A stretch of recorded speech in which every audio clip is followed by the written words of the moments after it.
Assalamualaikum warahmatullahi wabarakatuh. My name is Nur Farahani binti Muhammad Fauzi with the matrix number 2020-455278 from THM 242-3AA.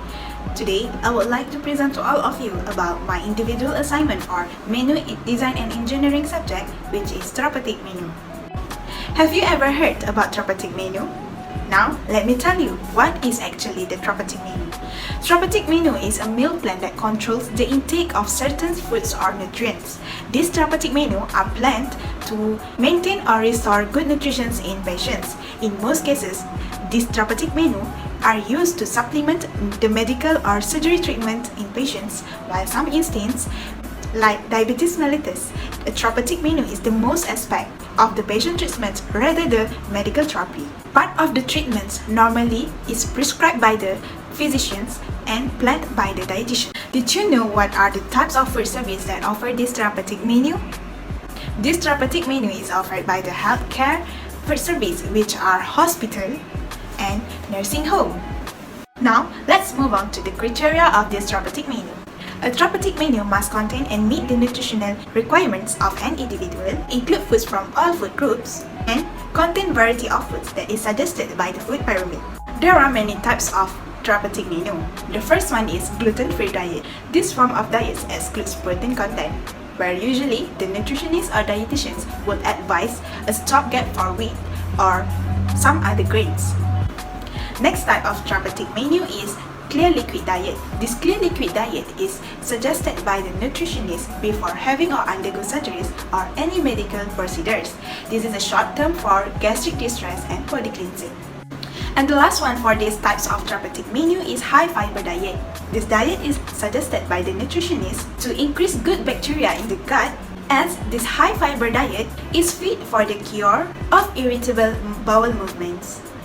In this therapeutic menu, there is also development process. As we know, the menu planning process is a complex task, as the menu must meet the needs of each resident in terms of preference, taste, texture, and quality.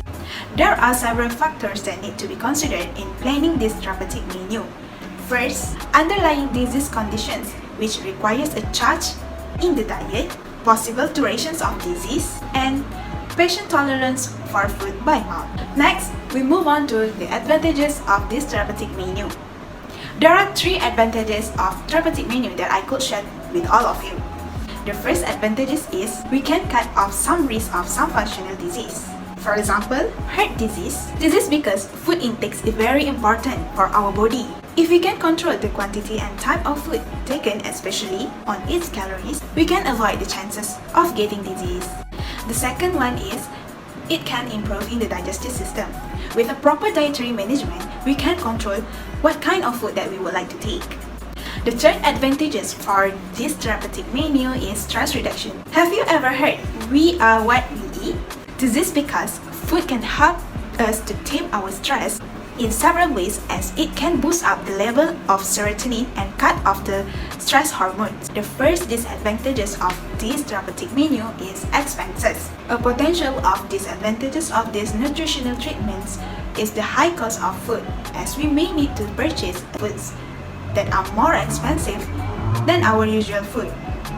The second disadvantages for this therapeutic menu is follow strict diet. Eating won't be fun anymore, as we need to follow a strict diet, as we may have a fewer food choices that is suggested by the nutritionist. The last subtopic that I want to cover up in this therapeutic menu is the real establishments that offered this therapeutic menu is Hospital University Science Malaysia, that is located at Kubang Kerian, Kelantan, where there is a Department of Nutrition and Dietetics that consists of medical staff, nursing staff that prepare a daily diet, and the last one is catering staff who prepare, cooks, and other nourishments for the patient. In a nutshell, menu is the important thing in this food service industry. Same goes to this therapeutic menu, as it is not only limited to those who had health problem, but also for healthy people in order to stay healthy and live happily.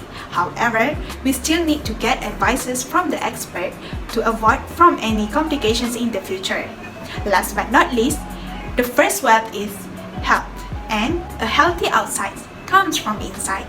That's all from me. Thank you.